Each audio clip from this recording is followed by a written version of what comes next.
warahmatullahi wabarakatuh. Perkenalkan, nama saya Abdul Rashid dari Instansi Badan Nasional Pencarian dan Pertolongan Unit Kerja Penempatan Kantor Pencarian dan Pertolongan kelas A Surabaya.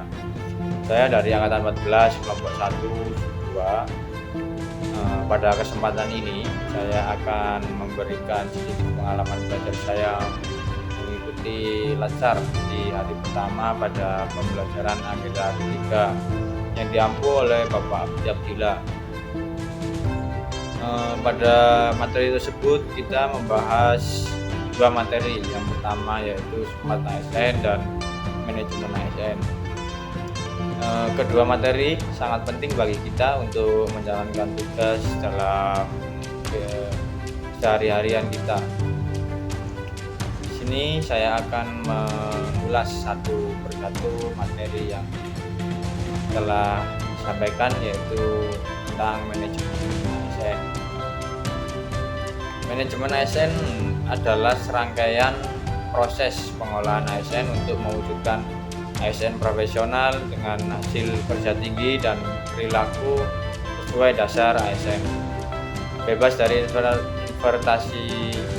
intervensi politik, serta bersih dari korupsi, kolusi, dan nepotisme, yang dimana kegiatan tersebut sangat merugikan bagi masyarakat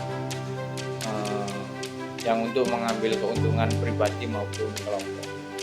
Manajemen ASN terdiri dari perencanaan kebutuhan, pengadaan, penguatan budaya kerja, pengolahan kinerja, pengembangan talenta, pengembangan kompetensi, pemberian penghargaan dan pemberian.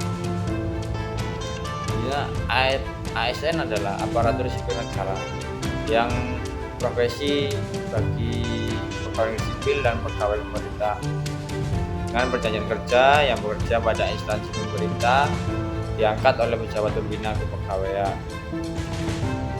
dan diserai tugas dalam suatu jabatan pemerintahan atau diserai tugas negara lainnya yang digaji berdasarkan perundang-undang.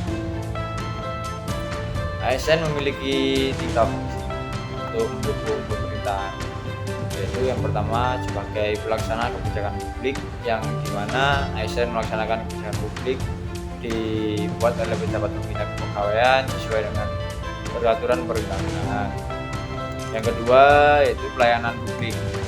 ASN diharapkan memberikan pelayanan publik yang profesional dan berkualitas dalam menjalankan tugasnya. Yang ketiga yakni sebagai perekat dan pemersatu bangsa dalam kesatuan NKRI.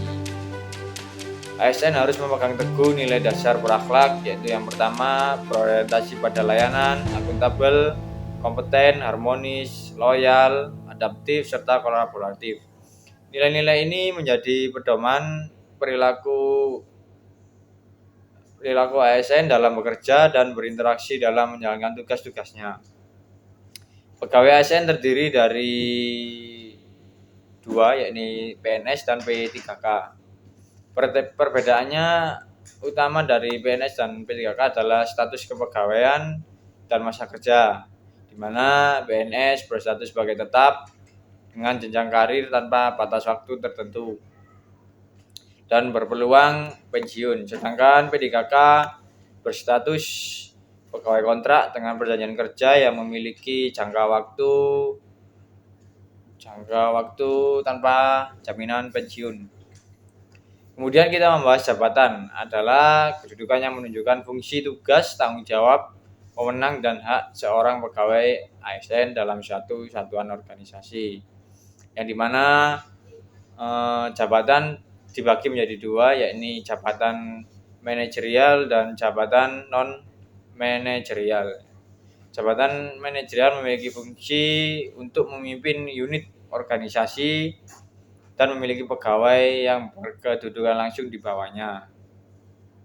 Sedangkan jabatan non manajerial adalah sekelompok yang mengutamakan kompetensi yang bersifat teknis sesuai bidangnya. Jabatan non manajerial ini terdiri dari fungsional dan pelaksana. Kemudian kita masuk ke materi yang kedua, yakni SMART ASN. Apa sih Smart ASN itu? Smart ASN adalah konsep aparatur sipil negara yang tidak hanya cerdas secara digital tetapi juga memiliki integritas, kompetensi dan kemampuan adaptif untuk melayani publik secara efektif di era digital ini. Literasi digital adalah sebuah pengetahuan dan kecakapan untuk menggunakan media digitalisasi termasuk alat-alat komunikasi yang modern atau jaringan internet dalam menemukan, mengerjakan, mengevaluasi, menggunakan informasi, membuat informasi dan memanfaatkannya secara bijak, cerdas, cermat, dan tepat. Literasi digital terdiri dari 4 pilar, yaitu digital skill, yaitu kemampuan teknis pengguna perangkat digital, kemudian ada digital kultur yang merupakan pemahaman budaya dan nilai positif di ruang digital. Ada juga digital ethics, yaitu perilaku etis dan bertanggung jawab dalam dunia digital. Yang terakhir ada digital safety, yaitu kemampuan melindungi data dan privasi dari ancaman cyber. Keempat pilar ini sangat penting agar masyarakat dapat menggunakan teknologi digital secara cakap, aman, dan bertanggung jawab. Sekian ulasan tentang pengalaman belajar saya pada agenda 3. Kurang lebihnya saya mohon maaf. Ada sedikit motivasi dari saya, yakni jangan biarkan kegagalan menghentikanmu. Jadikan setiap kegagalan sebagai batu loncatan dan bangkitlah ke 8 kali jika kamu jatuh 7 kali. Sekian dari saya, semoga bermanfaat. We are family, Afikna Amjaga Camagram. Wassalamualaikum warahmatullahi wabarakatuh.